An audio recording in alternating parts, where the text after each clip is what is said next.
belanjawan negara kita. Untuk kita bicara lebih lanjut dan kita nak mengupas sebenarnya belanjawan 2021, hari ini kita bawakan ke studio Profesor Madya Dr. Nur Adili Rizwan Shah Muhammad Ali, penganalisis ekonomi. Assalamualaikum. Waalaikumsalam Syafiqah, Radwin. Sihat? Alhamdulillah. Baik, sepanjang bulan, bukan minggu, sepanjang bulan ini sebelum pembentangan semalam berjalan, pelbagai spekulasi, pelbagai bayangan yang telah kita bincangkan.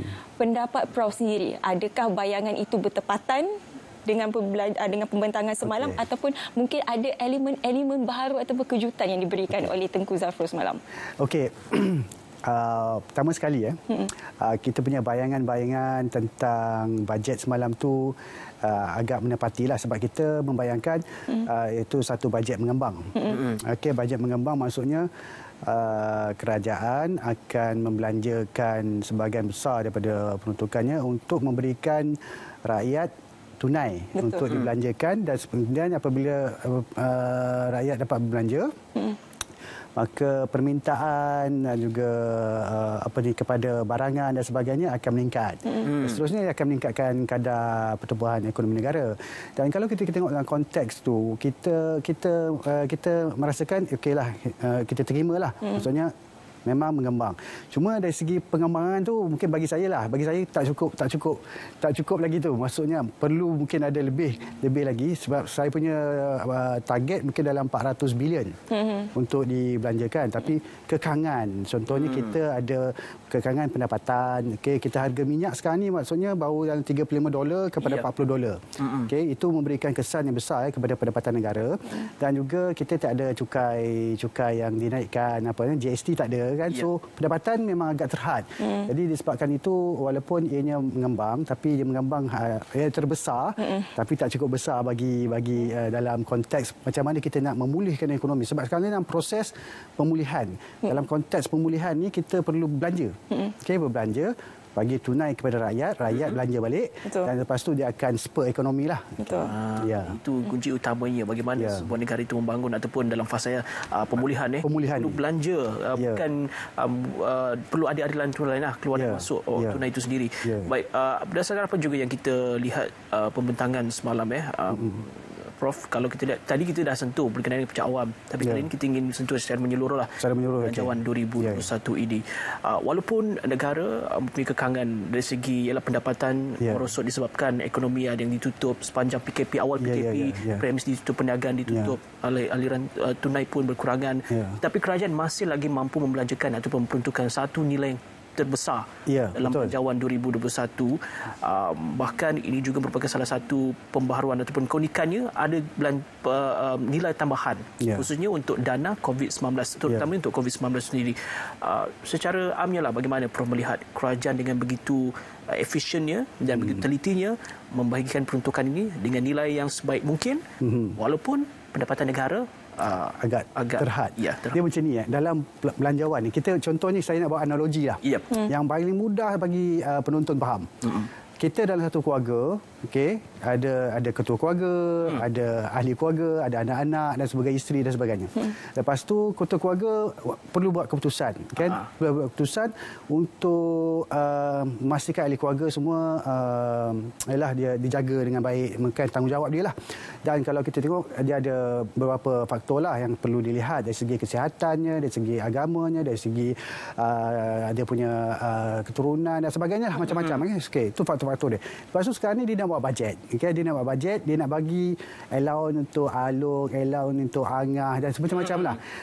Jadi peruntukan kena adil. Kena adil, semua kena dapat, inklusif lah maksudnya. Tapi dalam peruntukan bajet belanjawan yang saya nampak ni, dia adalah satu belanjawan yang inklusif. Maksudnya semua dapat, tapi ada setengah tu kata mungkin alung ikat, kenapa saya dapat sikit kan, kenapa dia dapat banyak. Tapi ada sebab-sebabnya. Ada sebab-sebabnya kenapa. Contohnya macam yang adik tu dapat banyak sikit sebab dia perlu belajar ke atau sebagainya. Dan dalam konteks ni juga, dalam belanjawan ni kita tengok oleh satu belanjawan yang besar. Keputusan perlu dibuat oleh bapa tadi. Pendapatan dia mungkin dah berkurang. Berkurang, tapi dia still masih lagi nak kena jaga anak-anak ni. Kan nak kena bagi alung semua kan. Jadi mungkin alung dah bekerja. Dah bekerja, ada duit lebih, dan mungkin masa time ni alung boleh bantu yang adik-adik dia juga. Okey, ataupun Alun boleh bantu dia punya ayah dia, parent dia untuk kelangsungan keluarga tersebut. Ya. Kan? Sama juga dalam konteks kerajaan. Contohnya kan, kita ada golongan T20, M40, okay, B40 dan sebagainya. T20 mungkin ada mempunyai lebihan, boleh bantu. Okay, boleh bantu golongan M40 juga, B40 dan sebagainya. Tapi ada kaedah-kaedah lah. Tapi dalam satu ni, dalam bajet semalam, saya nampak ada satu elemen baru. Okey. Banyak sebenarnya elemen baru. Okey, salah satunya COVID. Tabung COVID tu salah satunya. Sebab dulu kita ada dua je. Perbelanjaan mengurus dan juga pembangunan. Lepas tu tiba-tiba sekarang ni dah ada satu. COVID. Sebab kes tertentu lah. Sebab kes kita ada COVID sekarang ni. So ada tabung COVID. Okey, itu satu benda yang baik. Dan satu lagi saya nampak ialah wakaf. Okey.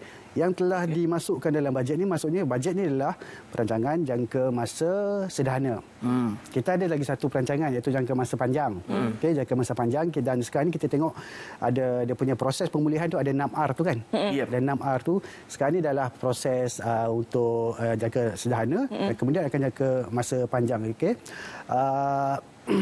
Dan kita tengok wakaf ni sebagai contohnya ialah satu proses di mana kita boleh membantu dari segi untuk pembangunan negara. Okey. Kan, sebab duit wakaf ni akan digunakan untuk membangunkan aset-aset. Dan aset-aset ni mungkin akan jadi aset negara, tapi aset wakaf ni boleh diguna oleh semua orang.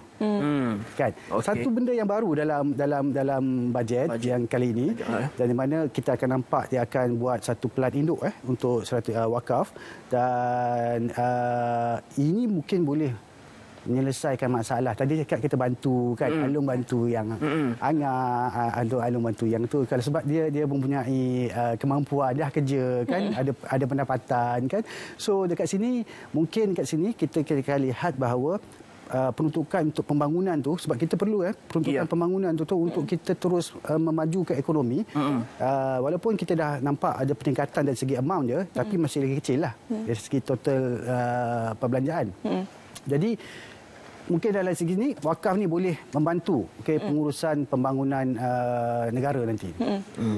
Baik, bila cakap tadi mengenai perbelanjaan pembangunan, kita boleh nampak jumlah yang agak berbeza dalam tahun untuk perbelanjaan 2020 dan juga 2021. Mungkin ada yang tidak faham kenapa naik, kenapa turun perbelanjaan untuk pengurusan perbelanjaan untuk pembangunan itu. Mungkin boleh Prof terangkan. Okey, perbelanjaan pembangunan ni lah satu, kita nak buat pembangunan lah. Kita nak buat contohnya jalan raya dan sebagainya. Yang itu adalah satu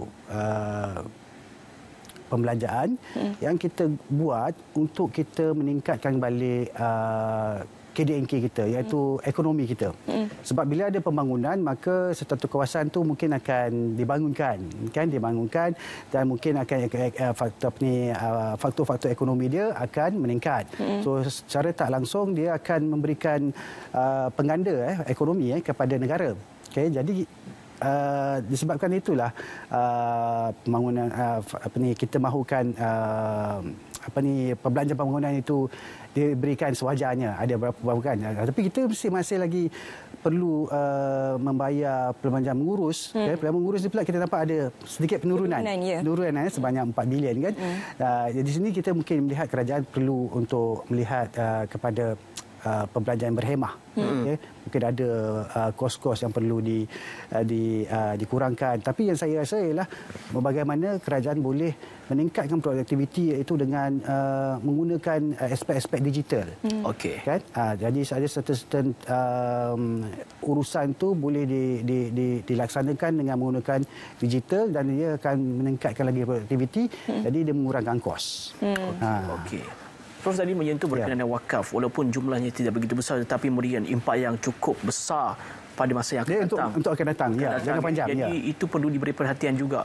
Bagaimana kerajaan membentuk dan merangka belanjawan 2021 ini bukan sahaja untuk jangka masa pendek, tapi juga untuk jangka masa panjang. Bahkan ini juga merupakan asas yang kukuh untuk rancangan Malaysia ke-12. Merupakan salah satu perkara yang menjadi tumpuan utama juga, Prof. Tapi kalau Prof lihat sendirilah, semalam juga dalam belanjawan 2021 sudah pasti semua aspek diberikan keutamaan. Bahkan berdasarkan sebelum ini Kementerian Kewangan juga ada membuat undian berdasarkan memberikan apa yang diinginkan oleh rakyat di laman media sosial dan lebih tertumpu kepada kelestarian alam sekitar. Berkenaan dengan isu-isu alam sekitar perlu diberikan keutamaan dan benar kerajaan memberikan keutamaan melalui belanjawan 2021 semalam. Ini bermakna rakyat, walaupun kita tahu berhadapan dengan pandemik COVID-19, tapi rakyat mesti sedar bahawa penjagaan alam sekitar itu perlu diberikan penekanan. Ya. Okey, dalam konteks ni kita kita tengok tadi. Saya bagi tahulah cerita awal-awal tadi, kita nak inklusif kan? Ya. Inklusif maksudnya semua dapat, kan? Okey. Dan maksudnya kita ni ada juga elemen tu environment ni. Ya, environment. Environment alam sekitar kan. Bukannya kita saja. Kita pun ada juga alam sekitar yang bukan manusia kepada manusia saja. Manusia dengan alam sekitar juga. Okey. So maksudnya dalam konteks ni kita lihat yang apa yang berlaku dalam global. Dalam global pun kita ada SDG tu. Sustainable Development Growth tu. Kita nak membangun, tapi kita boleh membangun dengan tanpa mengambil aspek kira tentang alam sekitar, tentang so maksudnya kita pembangunan ni kita kena selari. Jadi maksudnya kita tak boleh abaikan benda-benda tersebut. Jadi ada peruntukan yang besar juga untuk pembangunan alam sekitar. So SDG ni ialah satu benda yang sedang dibincangkan dalam peringkat global. Jadi Malaysia, kerajaan dalam bajet ni saya nampak ada mengambil kira tentang kelestarian alam sekitar, iaitu adalah sebahagian daripada apa yang dituntut oleh rakyat dunia. Mungkin juga di Malaysia sebab ialah susulan berlaku isu alam sekitar dari awal sampailah ke hujung tahun ini memberikan kesedaran kepada rakyat Malaysia untuk memberikan keutamaan. Prof, bagaimana? Ya, betul. Sebab kalau kita tengok kita adalah mungkin kita nak membangun, tapi kita contohnya kita kena lihat macam mana sungai kita punya hutan dan sebagainya perlu dijaga juga. Dan apabila kita membangunkan sesuatu kawasan tu, contoh kita nak buat kawasan perumahan. Kita perlu ada satu entiti sebagai contohnya untuk kalau kita nak buat kawasan perumahan tu, adakah ianya sesuai kan? Adakah ianya kita dah meletakkan perkara-perkara yang asas seperti alam sekitar, adakah hutannya ditanam semula, kan, kehijauannya ditanam semula sebagainya, dan aspek-aspek lain-lain tu diambil kira. Mungkin dahulu kita tidak, mungkin kita cuma bangunkan saja, tapi sekarang ni kita perlu lebih daripada itu.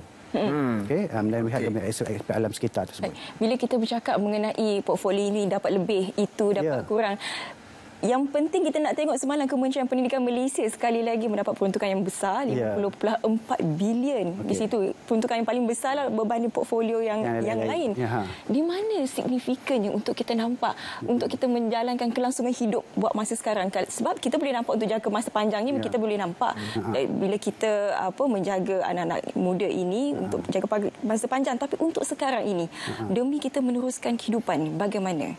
Okey, dalam konteks pendidikan ni mereka diberikan, maksudnya Kementerian Pendidikan diberikan satu bajet yang paling besar lah. Memang. Paling besar lah. 54 bilion. Jadi maksudnya kerajaan daripada dulu sampai sekarang ni masih lagi mementingkan aspek pendidikan. Untuk memastikan rakyat semuanya mempunyai pendidikan asas dan juga pendidikan yang seterusnya. Dan ini adalah penting untuk memastikan satu ekonomi itu terus berkembang. Apabila kita mempunyai rakyat yang mempunyai pendidikan yang tinggi, dan juga mempunyai adab dan sopan santun dan sebagainya, maka kita akan melihat bahawa kita akan menjadi sebuah negara maju. Kita mahu kita menjadi satu negara maju dan mempunyai pendapatan yang tinggi, sebab korelasinya di antara pendidikan dan juga pendapatan ni ada sangat positif. Mungkin ada jugalah yang mengatakan kalau tak ada pendidikan pun boleh dapat pendapatan yang tinggi, tapi secara statistiknya makin tinggi pendidikan satu literasi satu negara itu, semakin tinggi pendapatan negara tersebut.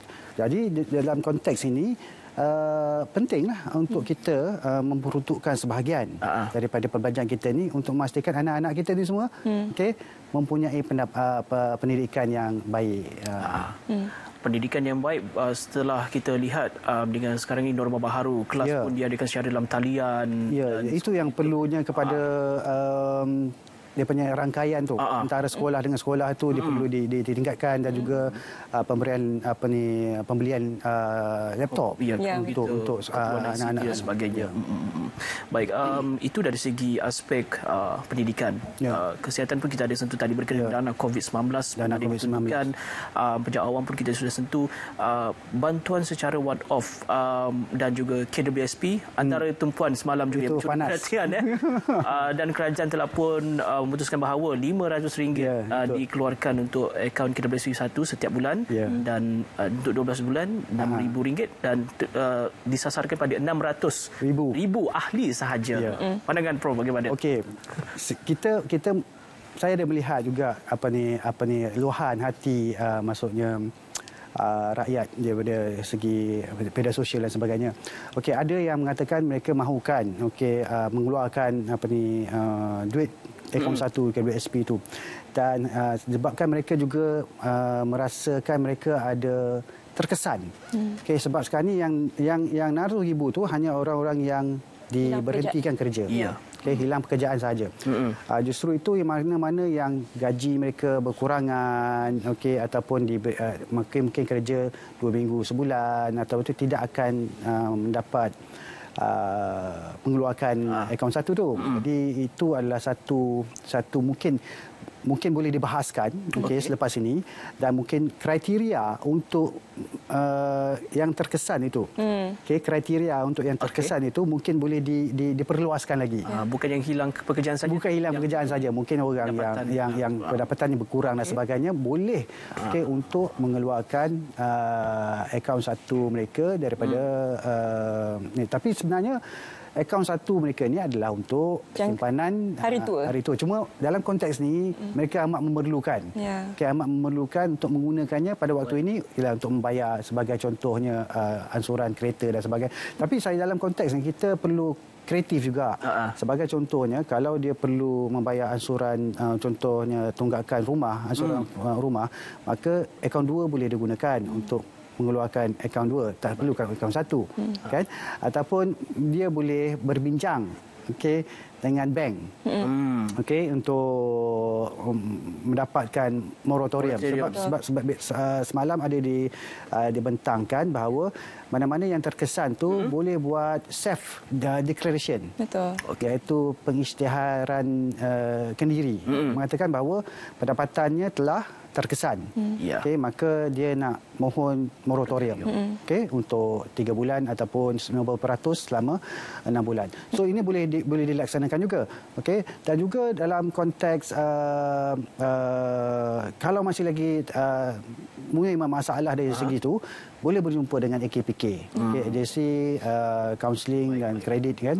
So untuk menyelesaikan masalah, because ramai sekarang ni mempunyai masalah kewangan.